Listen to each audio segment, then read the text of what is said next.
22 ലോകത്തിലെ ഏറ്റവും ഉയർന്ന സാമ്പത്തിക വളർച്ചയുള്ള രാജ്യം ഇന്ത്യ ആയിരിക്കും. അതിനുശേഷം കുറെ വരുന്ന വർഷങ്ങളിലും അങ്ങനെയായിരിക്കും. അവർ 2 കൊല്ലം മുമ്പ് പറഞ്ഞ് യഥാർത്ഥത്തിൽ അതാ സംഭവിക്കുന്നത്. 22-ലും 23-ലും ഈ 24-ലും അടുത്ത 25-ലും 26-ലും ഒക്കെ തന്നെ fastest growth will be in India. 21 24 വയസ്സിന്റെ ഇടയിലുള്ള യൂത്തിനെ അവർക്ക് അപ്ലൈ ചെയ്യാം. അതിന് പ്രത്യേകമായിട്ടുള്ളൊരു പോർട്ടൽ ഉണ്ട്. ആ പോർട്ടലിലൂടെ അപ്ലൈ ചെയ്യണം. അത് എടുത്തു കഴിഞ്ഞാൽ അവരെ ട്രെയിൻ ചെയ്യും.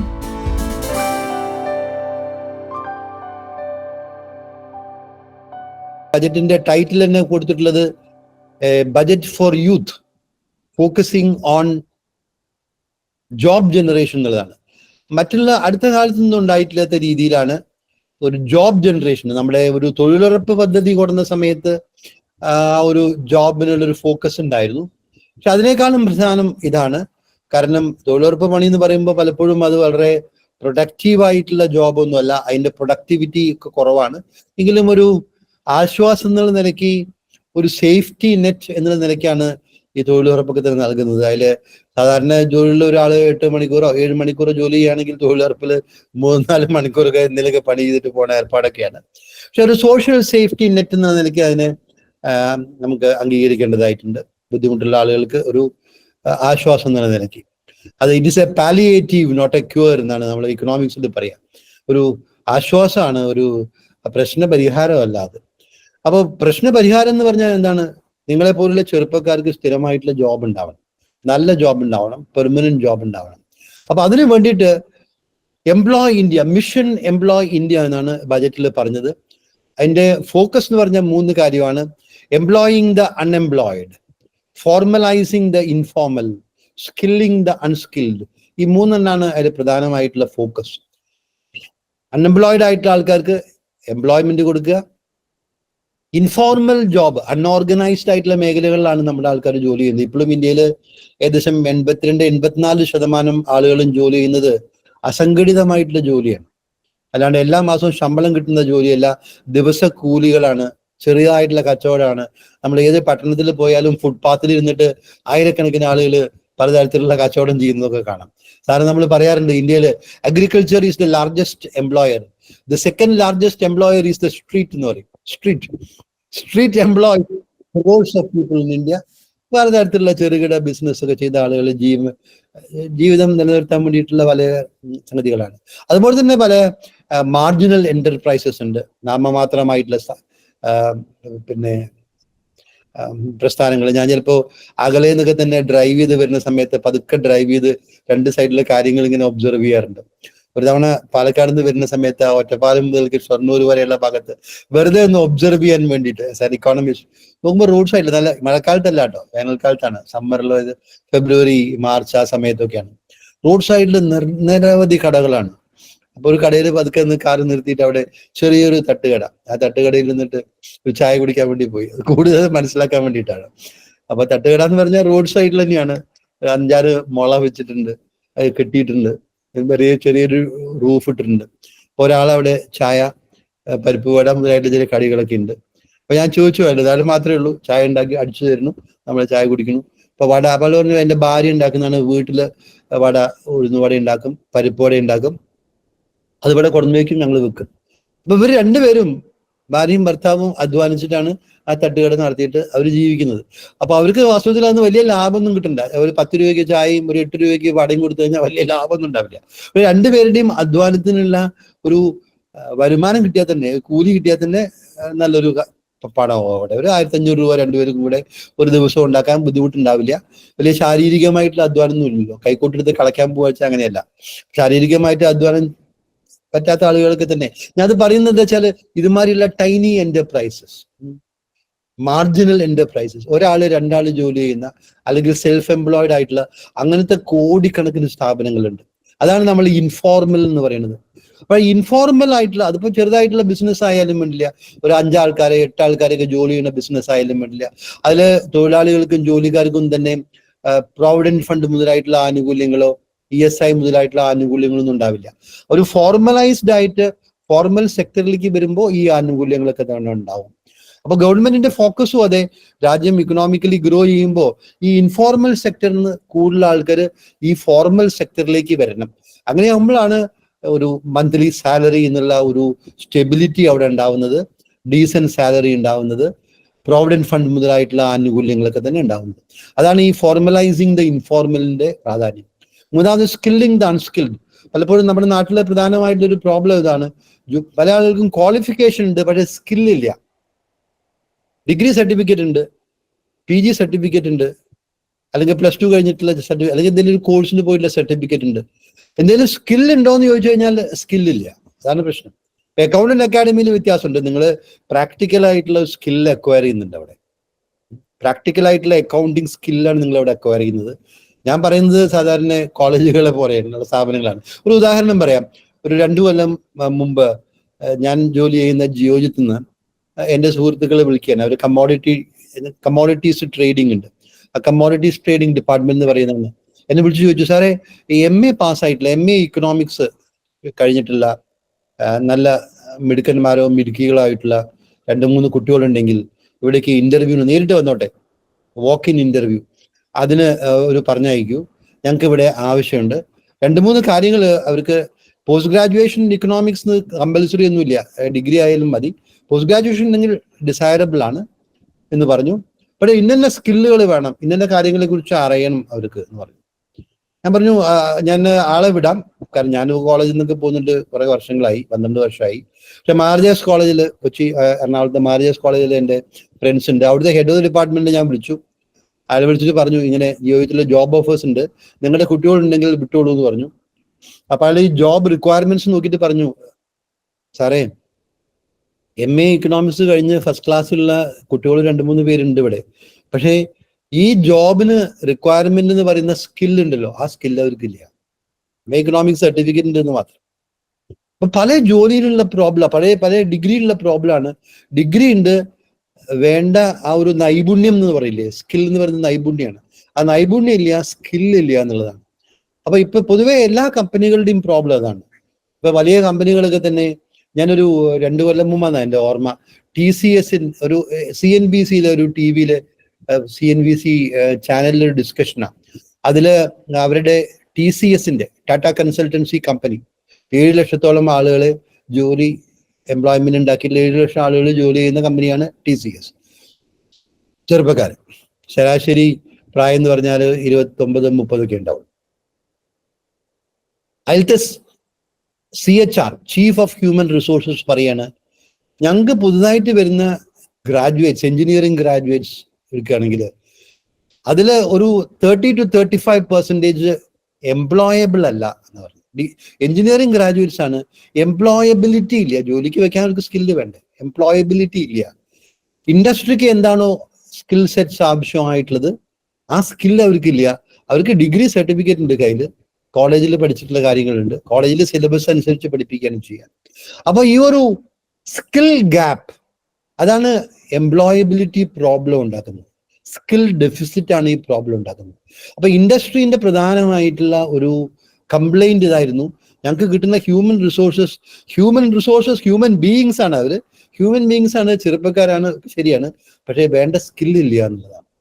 അപ്പൊ ഗവൺമെന്റ് ഇത്തവണത്തെ കൊടുന്നത് വളരെ പുതുതായിട്ടുള്ള, വളരെ ഇന്നോവേറ്റീവ് ആയിട്ടുള്ളത്, അടുത്ത സ്ലൈഡിലേക്ക് പോവാം. ഈ ഒരു സ്കിൽ ഡെഫിസിറ്റിനെ അഡ്രസ് ചെയ്യുന്ന ഒരു ഇനീഷ്യേറ്റീവാണ്. ഗവൺമെന്റ് പറഞ്ഞു, ഇന്ത്യയിലെ കമ്പനികളോട് പറയാണ്, അത് പ്രത്യേകിച്ച് ടോപ്പ് 500 കമ്പനീസ് എടുത്ത് പറയാണ്, നിങ്ങളുടെ പ്രധാനമായിട്ടുള്ള കൺസേൺ ഇതാണല്ലോ, അപ്പൊ ഒരു കാര്യം ചെയ്തോളൂ, നിങ്ങൾ ഇവരെ ഇന്റേൺഷിപ്പ് കൊടുക്കുക കുട്ടികൾക്ക്. ആ ഇന്റേൺഷിപ്പിന് മാസം 5000 രൂപ വെച്ച് കുട്ടികൾക്ക് സർക്കാർ കൊടുക്കും. ചെറിയ എമൗണ്ട് അല്ല, ഇന്റേൺഷിപ്പിൽ പഠിക്കുന്ന സമയത്ത് കിട്ടുന്നതാണ്. അപ്പൊ ഒരു കമ്പനി ഒരു 12 മാസത്തെ ഇന്റേൺഷിപ്പിന് ഒരു കുട്ടി എടുക്കുകയാണെങ്കിൽ 5000 രൂപ എല്ലാ മാസവും ഗവൺമെന്റ് ആണ് കൊടുക്കുക, കമ്പനീന്റെ മുകളിൽ ബാധ്യതയില്ല.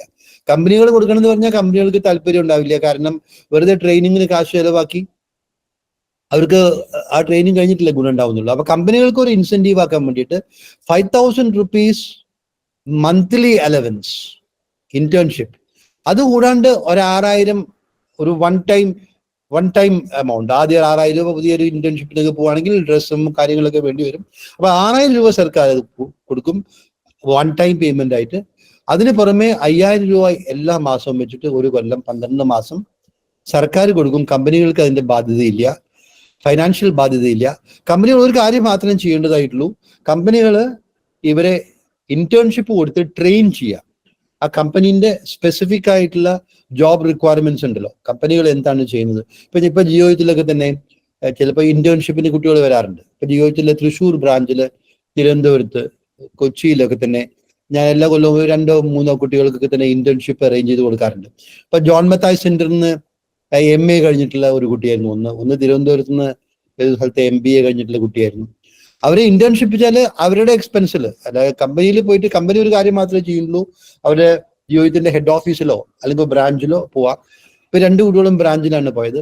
അപ്പൊ ബ്രാഞ്ചിൽ പോയി കഴിഞ്ഞാൽ ആ ബ്രാഞ്ചിൽ അവർ പറഞ്ഞു കൊടുക്കും, അവിടുത്തെ ബ്രാഞ്ച് മാനേജർ അല്ലെങ്കിൽ ഹെഡ് ഓഫീസിലാണെങ്കിൽ ഹെഡ് ഓഫീസിൽ ഹ്യൂമൻ റിസോഴ്സ് ഡിപ്പാർട്ട്മെന്റിലുള്ള സീനിയർ ഓഫീസേഴ്സ് അവർ പറഞ്ഞു കൊടുക്കും, ഈ സ്ഥാപനം ഇന്നതാണ്, ഇന്ന ബിസിനസ് ആണ്, ഇന്ന രീതിയിലാണ് ചെയ്യുന്നത്. ഒരു ബ്രാഞ്ചിലാണ് പോകണമെങ്കിൽ ആ ബ്രാഞ്ചിന്റെ ഘടന എന്താണ്, ബ്രാഞ്ചിൽ ബ്രാഞ്ച് മാനേജർ ഉണ്ടായിരിക്കും, വേറെ ഡീലേഴ്സ് ഉണ്ടായിരിക്കും, ഫ്രണ്ട് ഓഫീസ് ഉണ്ടായിരിക്കും, ബാക്ക് ഓഫീസിൽ ഉണ്ടായിരിക്കും. അപ്പൊ ഫ്രണ്ട് ഓഫീസിലെ ജോബ് എന്താണ്, ബാക്ക് ഓഫീസിലെ ജോബ് എന്താണ്, മാനേജറുടെ ജോബ് എന്താണ്, ഡീലേഴ്സിന്റെ ജോബ് എന്താണ്, എങ്ങനെയാണ് സ്റ്റോക്ക് മാർക്കറ്റിലെ ബൈയിങ്ങും സെല്ലിങ്ങും നടക്കുന്നത്, ആ ഡീലേഴ്സ് എങ്ങനെയാണ് അത് എക്സിക്യൂട്ട് ചെയ്യുന്നത്, കമ്പനിക്ക് എങ്ങനെയാണ് വരുമാനം കിട്ടുന്നത്, എങ്ങനെയായാലും ഇൻവെസ്റ്റ്മെന്റ്സ് നടത്താം, ഈ കാര്യങ്ങളൊക്കെ എക്സ്പ്ലെയിൻ ചെയ്യുകയാണ് ചെയ്യുന്നത്. കുറെ മാസങ്ങൾ, സാധാരണ ഇന്റേൺഷിപ്പ് എന്ന് പറഞ്ഞാൽ ഒരു 2 മാസമൊക്കെയാണ്. ആ 2 മാസത്തില് പൊതുവേ ഞാൻ ഒരു കാര്യം കൂടെ പറയാം, കമ്പനികൾ അതിന് വലിയ ഉത്സാഹം കാണിക്കാറില്ല. കാരണം എന്താ വെച്ചാൽ ഇപ്പോൾ ഞങ്ങളുടെ ഹെഡ് ഓഫീസിൽ ഒരു 5 പേരെ ഇന്റേൺഷിപ്പിന് അയച്ചു എന്ന് വിചാരിക്കുക. 5 പേരെ അയച്ചു ഇന്റേൺഷിപ്പ്. ഈ 5 പേര് അവിടെ പോയി കഴിഞ്ഞാൽ അവിടെ ഹ്യൂമൻ റിസോഴ്സ് ഡിപ്പാർട്ട്മെന്റിലുള്ള ഒരുവിധം സീനിയർ ആയിട്ടുള്ള ഒരു CHR person, human resource person വന്നിട്ട് ഒരു ദിവസം ഒരു 2-3 മണിക്കൂർ ഇവരെ കൂടെ ഇരുന്നിട്ട് അവർക്ക് പറഞ്ഞു കൊടുക്കേണ്ടതായിട്ട് വരും കാര്യങ്ങൾ. പല കാര്യങ്ങളും നമുക്ക് പ്രാക്ടിക്കൽസ് കോളേജിലൊക്കെ തന്നെ ചെയ്യില്ലേ, അതേപോലെ തന്നെ കമ്പനിയിൽ പ്രാക്ടിക്കലായിട്ട് ഇന്നതാണ് നടക്കുന്നത് എന്നുള്ളത്. അപ്പോൾ ശമ്പളം വാങ്ങുന്ന ഒരു ഓഫീസറാണ് ആ 8 മണിക്കൂർ ജോലി ചെയ്യുന്ന ആളുടെ 4 മണിക്കൂറും ഇവരെ പഠിപ്പിക്കാൻ വേണ്ടി ചെലവാക്കുകയാണ്. അപ്പൊ അത് താല്പര്യം ഉണ്ടാവില്ലല്ലോ സ്വാഭാവികമായിട്ടും കമ്പനിക്ക്. അപ്പൊ ഗവൺമെന്റ് എന്താ ചെയ്തത്, നിങ്ങളുടെ ഭാഗത്ത് നിന്ന് കാശ് ചെലവാക്കണ്ട, ഈ സ്റ്റൈപ്പൻഡ് കൊടുത്ത് കുട്ടികളെ അട്രാക്ട് ചെയ്യേണ്ടത് ഞങ്ങളുടെ ചുമതലയാണ്, അത് ഞങ്ങൾ ചെയ്യും. 5000 രൂപ എല്ലാ മാസവും കൊടുക്കും, 1 ടൈം പേയ്മെന്റ് ആയിട്ട് 6000 കൊടുക്കും. ഒരു 10% പണം മാത്രം നിങ്ങൾക്ക് വേണ്ടി വരുന്ന ചെലവ്, ആ ട്രെയിനിങ്ങിന്റെ എക്സ്പെൻസ് എന്ന് പറഞ്ഞാൽ ഇപ്പൊ ഒരു സ്റ്റാഫിനെ ആ ട്രെയിനിങ്ങിന് വേണ്ടിയിട്ട് ഡെപ്യൂട്ട് ചെയ്യുന്നത് കമ്പനിയുടെ എക്സ്പെൻസ് ആണ്. അതിന്റെ ഒരു 10% മാത്രം കമ്പനി സ്പെൻഡ് ചെയ്താൽ മതി. മാത്രമല്ല അതിൽ ഏറ്റവും ഇമ്പോർട്ടൻ്റ് ആയിട്ടുള്ള കാര്യം എന്താ അറിയോ, ആ പണം നിങ്ങൾക്ക് നിങ്ങളുടെ CSR ഫണ്ടിൽ നിന്ന് എടുക്കാം. CSR എന്ന് പറഞ്ഞാൽ കോർപ്പറേറ്റ് സോഷ്യൽ റെസ്പോൺസിബിലിറ്റിയാണ്. 2004 എൻ്റെ ഓർമ്മ, നമ്മൾ കോർപ്പറേറ്റ് സോഷ്യൽ റെസ്പോൺസിബിലിറ്റി എന്ന് പറഞ്ഞ് ഇന്ത്യയിൽ അത് മാൻഡേറ്ററി ആക്കി, ലീഗലി ബൗണ്ടാണ്. ചില രാജ്യങ്ങളിൽ അത് വോളണ്ടറി ആണ്, ഇന്ത്യയിൽ നിർബന്ധമാണ്. ഒരു കമ്പനി, ലാഭത്തിൽ ഓടുന്ന കമ്പനി, അവരുടെ നെറ്റ് പ്രോഫിറ്റിന്റെ 2%, നെറ്റ് പ്രോഫിറ്റിന്റെ 2%, 10,000 കോടി രൂപ ലാഭം ഉണ്ടാക്കുന്ന ഒരുപാട് കമ്പനികളുണ്ട്, 1000 കോടി ലാഭം ഉണ്ടാക്കുന്ന കമ്പനികളുണ്ട്. 2% വലിയ എമൗണ്ട് വരും. അത് അത്രയും പൈസ, 2% പണം എന്ന് പറഞ്ഞാൽ അവര് സാമൂഹിക നന്മയ്ക്ക് വേണ്ടിയിട്ട്, സാമൂഹിക ഉത്തരവാദിത്തം, അതാണ് സോഷ്യൽ റെസ്പോൺസിബിലിറ്റി എന്ന് പറയുന്നത്. Corporate social responsibility, CSR. Every company, every corporate has a social responsibility. സാമൂഹികമായിട്ടുള്ള ഉത്തരവാദിത്തം ഉണ്ട്. ആ ഉത്തരവാദിത്തത്തിന് വേണ്ടി നിങ്ങൾ ഇത്രയും പണം ചെലവാക്കണം. ആ പണം ചെലവാക്കുന്നത് എന്തിനു വേണമെന്നൊക്കെ തന്നെ കമ്പനിക്ക് തീരുമാനിക്കാം. പല കമ്പനീസും പല രീതിയിൽ ചെലവിടാറുണ്ട്. ഉദാഹരണത്തിന് ഇൻഫോസിസ് എന്താ ചെയ്യുന്നത് അറിയോ? ഇൻഫോസിസ് ഏറ്റവും പിന്നോക്ക പ്രദേശത്ത് പോയിട്ട് ഗിരിവർഗക്കാരൊക്കെ, ട്രൈബൽസ് താമസിക്കുന്ന, അവിടെ വിദ്യാഭ്യാസത്തിന്റെ വളരെ പുറകാണ്, ഷെഡ്യൂൾ ട്രൈബ് പോപ്പുലേഷൻ ഒക്കെ ഉള്ള സ്ഥലങ്ങളിൽ പോയി അവരുടെ സ്ത്രീകളെ ശാക്തീകരിക്കാൻ വേണ്ടിയിട്ട്, അവർക്ക് സ്വയം തൊഴിൽ ഉണ്ടാക്കാൻ വേണ്ടിയിട്ട്, അവരുടെ വിദ്യാഭ്യാസത്തിന് വേണ്ടിയിട്ട്, പ്രത്യേകിച്ച് ട്രൈബൽ ഗേൾസിന്റെ ഒക്കെ തന്നെ വിദ്യാഭ്യാസത്തിന് വേണ്ടിയിട്ടൊക്കെ കോടിക്കണക്കിന് രൂപയാണ് സ്പെൻഡ് ചെയ്യുന്നത്. പല കമ്പനികളും പല രീതിയിലും ചെയ്യുന്നുണ്ട്, പലതരത്തിലുള്ള CSR ഉണ്ട്. അപ്പൊ ഗവൺമെന്റ് പറഞ്ഞത്, നിങ്ങൾ 10% കമ്പനികൾ ആ പണം ചെലവാക്കിയാൽ മതി. ആ പണം നിങ്ങൾ പുതുതായിട്ട് നിങ്ങളുടെ ലാഭത്തിൽ നിന്നൊന്നും എടുക്കണ്ട, നിങ്ങളുടെ CSR എടുത്താൽ മതി. CSR എന്ന് പറഞ്ഞാൽ 2022 സാമ്പത്തിക വർഷത്തിൽ 21-22 ലേറ്റസ്റ്റ് ഫിഗേഴ്സ് അവൈലബിൾ അല്ല, ഞാൻ സെർച്ച് ചെയ്ത് നോക്കി. 21-22 29,000 കോടി രൂപയിൽ കൂടുതലാണ് ഇന്ത്യയിലത്തെ കമ്പനികൾ CSRന് വേണ്ടിയിട്ട് സ്പെൻഡ് ചെയ്തത്. 29,000 30,000 ചിലപ്പോൾ 30,000 കൂടുതലായി ഉണ്ടാവും. 30,000 കോടി രൂപ CSRന് വേണ്ടി സ്പെൻഡ് ചെയ്യുന്നുണ്ട്. അതിന്ന് 10% നിങ്ങൾക്ക് നിങ്ങളുടെ ഈ ഒരു ഇന്റേൺഷിപ്പ് പ്രോഗ്രാമിന് വേണ്ടിയിട്ട് ചെലവ് ചെയ്യാമെന്ന് പറയും. അപ്പൊ അതിന് പോസിറ്റീവായിട്ടുള്ള കാര്യം എന്താ പറയുക, ഒരുപാട് കമ്പനികൾ തന്നെ അതിനെ സ്വാഗതം ചെയ്തിട്ടുണ്ട്. സാധാരണ കമ്പനികൾക്ക് അവരുടെ പ്രവർത്തനത്തിനെ ബാധിക്കുന്നതാണെങ്കിൽ, അവരുടെ ലാഭത്തിനെ ബാധിക്കുന്നതാണെങ്കിൽ അവർക്കൊരു വിമുഖത ഉണ്ടാവും ഇതൊക്കെ തന്നെ ഇംപ്ലിമെന്റ് ചെയ്യുന്ന കാര്യത്തിൽ. പക്ഷെ ഇത് വലിയ കമ്പനികൾ തന്നെ അത് സ്വാഗതം ചെയ്തു. നല്ല കാര്യമാണ്, ഞങ്ങളത് ചെയ്യാമെന്ന് പറഞ്ഞു. കാരണം കഴിഞ്ഞ 2-3 വർഷമായിട്ട് ഇന്ത്യയിലത്തെ കമ്പനികളുടെ ലാഭത്തിലൊക്കെ ഗണ്യമായിട്ടുള്ള വർധനവ് ഉണ്ടായിട്ടുണ്ട്. അപ്പോ corporates have come forward to do that. Corporates have accepted. ഇപ്പോഴൊരു വോളണ്ടറി പ്രോഗ്രാമാണ്. അപ്പൊ ഇന്നത്തെ ബിസിനസ് സ്റ്റാൻഡേർഡ് ഞാൻ കാലത്ത് വായിച്ചപ്പോൾ അതിനകത്ത് പറയുന്നുണ്ട്, ministry of corporate affairs have started talking with the top companies. അത് 500 കമ്പനികൾ ഗവൺമെന്റ് കൂടുതൽ ഫോക്കസ് ചെയ്യാണ് ചെയ്യുന്നത്. 500 കമ്പനികൾ, ടോപ്പ് 500 കമ്പനീസ്, ഇന്ത്യയിലത്തെ ഏറ്റവും മുന്നിൽ നമ്മൾ സ്റ്റോക്ക് മാർക്കറ്റിൽ ലിസ്റ്റ് ചെയ്ത കമ്പനികളുടെ ഏകദേശം 5,400 കമ്പനികളുണ്ട്. അതിൽ ടോപ്പ് 500 കമ്പനികളാണ് എടുത്തിരിക്കുന്നത്. ഈ 500 കമ്പനികളിൽ അവരെന്ത് ചെയ്യണം, 21-24 വയസ്സിന്റെ ഇടയിലുള്ള യൂത്തിനെ അവർക്ക് അപ്ലൈ ചെയ്യാം. അതിന് പ്രത്യേകമായിട്ടുള്ള ഒരു പോർട്ടൽ ഉണ്ട്. ആ പോർട്ടലിലൂടെ അപ്ലൈ ചെയ്യണം. അത് എടുത്തു കഴിഞ്ഞാൽ അവരെ ട്രെയിൻ ചെയ്യും. അങ്ങനെ ഒരു കമ്പനി, 500 കമ്പനി ഉണ്ട്. അപ്പോൾ ഒരു കമ്പനി 4,000 പേര് എടുക്കുകയാണെങ്കിൽ 500 × 4,000 എന്ന് പറയുമ്പോൾ എത്ര വരും? 500 × 4,000 വേണ്ട, 500 × 2,000 മതി എന്ന് പറയുമ്പോൾ 1 കോടി വരും. അല്ല, 500 × 4,000 20 ലക്ഷം. ശരിയാണ്. 500 × 4,000 20 ലക്ഷം വരും. 20 ലക്ഷം × 5 വർഷം എന്ന് പറയുമ്പോൾ 1 കോടി. അങ്ങനെ 1 കോടി, ചെറിയ ഫിഗർ അല്ല, 1 കോടി യൂത്തിനെ ഇന്റേൺഷിപ്പിലൂടെ ട്രെയിൻ ചെയ്യുകയാണ് എന്നുള്ളതാണ് ഗവൺമെന്റിന്റെ ഈ അംബീഷ്യസ് ആയിട്ടുള്ള പ്രോഗ്രാം. ഇത് 1 കോടി എന്ന് പറഞ്ഞാൽ ഗവൺമെന്റ് വലിയൊരു ടാർഗറ്റ് വെച്ചിരിക്കുന്നതാണ്. 1 കോടി ഒന്നും അച്ചീവ് ചെയ്യാനുള്ള സാധ്യതയില്ല. കാരണം ഒരു പുതിയ സ്കീം ആയതുകൊണ്ടും അതിന് പ്രാക്ടിക്കൽ ആയിട്ടുള്ള ലിമിറ്റേഷൻസും ഉണ്ടായിരിക്കും. വളരെ വലിയ കമ്പനികളൊക്കെ ആണെങ്കിൽ അവർക്ക് ഒരു കമ്പനി ഒരു 4,000 ആൾക്കാരെ എടുക്കുക എന്ന് പറഞ്ഞാൽ അതിന് ബുദ്ധിമുട്ടുണ്ടായിരിക്കും. പക്ഷെ അതിന് ഗവൺമെന്റ് വീണ്ടും പറഞ്ഞിട്ടുണ്ട്, നിങ്ങൾ കമ്പനി നേരിട്ട് 4,000 ആൾക്കാർ എടുത്തോളണമെന്നില്ല. ഒരു കമ്പനിക്ക് തന്നെ അവരുടെ സപ്ലൈ ചെയിൻ ഉണ്ടല്ലോ, അവർക്ക് സപ്ലൈ ചെയ്യുന്ന ആൾക്കാരുണ്ടാവും, സപ്ലയേഴ്സ്. ഒരു മോഡേൺ ഭാഷയിൽ പറയുമ്പോൾ സപ്ലൈ ചെയിൻ ഉണ്ട്. ആ സപ്ലൈ ചെയിനിൽ ഏത് ലെവലിലായാലും വേണ്ടില്ല, അവിടെയൊക്കെ തന്നെ നിങ്ങൾക്ക് അവരെ, അപ്പോൾ വലിയൊരു കമ്പനിക്ക് സപ്ലൈ ചെയ്യുന്ന, ഇപ്പോൾ റിലയൻസിന്റെ റിലയൻസ് റീറ്റെയിലിലേക്ക് അവർക്ക് പലതരത്തിലുള്ള ഫുഡ് ഐറ്റംസ് ഒക്കെ തന്നെ സപ്ലൈ ചെയ്യുന്ന വലിയ സപ്ലയേഴ്സ് ഉണ്ടായിരിക്കും. അവർക്ക് ലോജിസ്റ്റിക്സ് മാനേജ്മെന്റ് ഉണ്ടായിരിക്കും. അപ്പൊ റിലയൻസ് വേണമെങ്കിൽ കുട്ടികളെ ലോജിസ്റ്റിക് മാനേജ്മെന്റിനാണെങ്കിൽ റിലയൻസിന്റെ സപ്ലൈ ചെയിനിലുള്ള ഈ സപ്ലയേഴ്സിന് പറയാം, നിങ്ങൾ 100 കുട്ടികളുണ്ട്, അല്ലെങ്കിൽ 50 പേരുണ്ട്, അവരെ ഈ സപ്ലൈ ചെയിൻ മാനേജ്മെന്റിൽ ട്രെയിൻ ചെയ്യൂ എന്ന് പറയാം. അപ്പോൾ ഈ ഒരു 5,000 കമ്പനികളിൽ 20 ലക്ഷം വെച്ച് 5 വർഷം കൊണ്ട് 1 കോടി അംബീഷ്യസ് ആയിട്ടുള്ള ടാർഗറ്റ് ആണ്. എങ്കിലും കൂടി തന്നെ അത് മുന്നോട്ട് പോകാൻ സാധ്യതയുണ്ട്. ഒരുപാട് ക്യാപ്റ്റൻസ് ഓഫ് ഇൻഡസ്ട്രി അതിനെ സ്വീകരിച്ചിട്ടുണ്ട്. അത് പറഞ്ഞു, ഇത് നിർബന്ധമാക്കിയിട്ട് ഗവൺമെന്റ് സർക്കാർ ഉദ്യോഗസ്ഥന്മാരൊക്കെ പ്രശ്നങ്ങൾ ഉണ്ടാക്കരുത്. നമ്മുടെ ഒരു ബ്യൂറോക്രസീന്റെ പ്രോബ്ലം ആണല്ലോ. ഇതിലും നിയമമാക്കി കഴിഞ്ഞാൽ ബ്യൂറോക്രസി അവിടെ ഇടപെട്ടിട്ട് കൈക്കൂലി വാങ്ങാനും പല ഏർപ്പാടുകൾക്ക് തുടങ്ങും. അപ്പൊ ബ്യൂറോക്രാറ്റിക് ഇന്റർവെൻഷൻ ന്യൂസൻസും പാടില്ല എന്നുള്ളത് കോർപ്പറേറ്റ്സ് പറഞ്ഞിട്ടുണ്ട്. അത് ഫൈനാൻസ് മിനിസ്റ്റർ തന്നെ അവർക്ക് ഉറപ്പ് നൽകുകയും ചെയ്തിട്ടുണ്ട്. There is no compulsion in this, voluntary ആണ്. അതുകൊണ്ട് തന്നെ കോർപ്പറേറ്റ്സും അത് അംഗീകരിച്ചിട്ടുണ്ട് പ്രധാനമായിട്ട്. അതാണ് അതിന്റെ. അതുകൂടാണ്ട് വേറെയും, സമയം കുറവായത് കാരണം ഞാൻ വളരെ ക്വിക്കായിട്ട് പോവാം. അതുകൂടാണ്ട് വേറെയും ചില സ്കീംസ് ഉണ്ട്.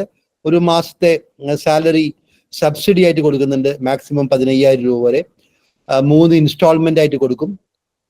അതാണ് ഒരു സ്കീം എ. അത് 1 കോടി ആളുകൾക്ക് ജോബ്സ് ഉണ്ടാക്കുന്നതാണ് പ്രതീക്ഷിക്കുന്നത്. അടുത്തതിലേക്ക് പോവാം, സ്കീം ബി. അതിൽ പുതുതായിട്ടുള്ള 50 ആൾക്കാരെ പുതുതായിട്ട് ഹയർ ചെയ്തിട്ടുണ്ട് ജോലിക്ക് വേണ്ടിയിട്ട്. 50 ആൾക്കാരെ പുതുതായിട്ട് എടുത്തു കഴിഞ്ഞാൽ, അല്ലെങ്കിൽ കഴിഞ്ഞ വർഷത്തിലെ എത്ര ആൾക്കാരെയാണ് എടുത്തത്, വെറുതെ പിന്നെ ടെമ്പററി എടുത്താൽ പോരാ, EPFO നമ്പേഴ്സ് ആയിരിക്കണം. എംപ്ലോയീസ് പ്രോവിഡന്റ് ഫണ്ട് ഓർഗനൈസേഷനിൽ മെമ്പർഷിപ്പ് ഉള്ള സ്ഥിരം ജോബ് എത്രയാണോ എടുത്തിരിക്കുന്നത് അതിന്റെ 25%. ഇപ്പൊ 40 പേരെ എടുത്തിട്ടുണ്ടെങ്കിൽ 10 പേരെ പുതുതായി എടുത്തു കഴിഞ്ഞാൽ അതിൽ ഗവൺമെന്റ് 8 മുതൽക്ക് 24% വരെ ഈ പുതുതായി എടുത്ത ആൾക്കാരുടെ സാലറി ഗവൺമെന്റ് കൊടുക്കും. അത് that subsidy will be spread over 4 years. അതാണ് സ്കീം ബി. ഇനി ഒരെണ്ണം കൂടി ഉണ്ട്, next one will go to that. അത് സ്കീം സി ആണ്. Government will reimburse EPFO employer contribution. ഓരോ കമ്പനിയും അതിന്റെ എംപ്ലോയിയും കോൺട്രിബ്യൂട്ട് ചെയ്യുമല്ലോ പ്രോവിഡന്റ് ഫണ്ടിലേക്ക്. അതിൽ എംപ്ലോയറുടെ കോൺട്രിബ്യൂഷൻ, ഇതൊക്കെ കമ്പനീസിനെയും എംപ്ലോയേഴ്സിനെയും കൂടുതൽ എംപ്ലോയ് ചെയ്യാൻ വേണ്ടിയിട്ട് ഇൻസെന്റിവൈസ് ചെയ്യുന്ന, എൻകറേജ് ചെയ്യുന്നതാണ് employer contribution. EPFO provident fund contribution government അതിനെ റീഇംബേഴ്സ് ചെയ്യും. 3000 രൂപ വരെ ഓരോ അഡീഷണൽ എംപ്ലോയിക്കുള്ളത് ഗവൺമെന്റ് കൊടുക്കും എന്നുള്ളതാണ്. അതാണ് അതിന്റെ പ്രധാനമായിട്ടുള്ള വേറൊരു പ്രധാന നിർദ്ദേശം. അതാണ് ആ എംപ്ലോയ്മെന്റിനുള്ള ഇമ്പോർട്ടൻ്റ് ആയിട്ടുള്ള സജഷൻസും പ്രപ്പോസൽസും ഒക്കെ ഇതാണ്. അതാണ് ഈ ബജറ്റിന്റെ വളരെയധികം വ്യത്യസ്തമാക്കുന്നത്. പിന്നെ ഗോൾഡ് ഇമ്പോർട്ട് ഡ്യൂട്ടി ഒരു കാര്യം ഇന്ത്യയിൽ, ഇത് പ്രത്യേകിച്ച് സ്ലൈഡായി ഇടാനുള്ള കാരണം, ഇന്ത്യയിൽ ഏറ്റവും കൂടുതൽ കള്ളക്കടത്ത്, സ്വർണ്ണ കള്ളക്കടത്ത് നടന്നത് ഇന്ത്യയിലേക്കായിരുന്നു. നമ്മൾ പത്രത്തിൽ വായിച്ചുകൊണ്ട് എല്ലാ ആഴ്ചയും ഉണ്ടാവും 2 തവണ കണ്ണൂർ വിമാനത്താവളത്തിൽ സ്വർണം പിടികൂടി. കണ്ണൂർ വിമാനത്താവളം, കോഴിക്കോട് വിമാനത്താവളമൊക്കെയാണ് അതിന്റെ കേന്ദ്രങ്ങൾ. പിന്നെ ഇടയ്ക്ക് കൊച്ചിയിലും ഉണ്ട്. ഏറ്റവും കൂടുതൽ കള്ളക്കടത്ത് ഉണ്ടായിരുന്നതാണ്. കാരണം 15% ഇമ്പോർട്ട് ഡ്യൂട്ടി, ബേസിക് കസ്റ്റംസ് ഡ്യൂട്ടിയും മറ്റ് സെസ് ഒക്കെ പാട് കൂടിക്കഴിഞ്ഞാൽ 15%.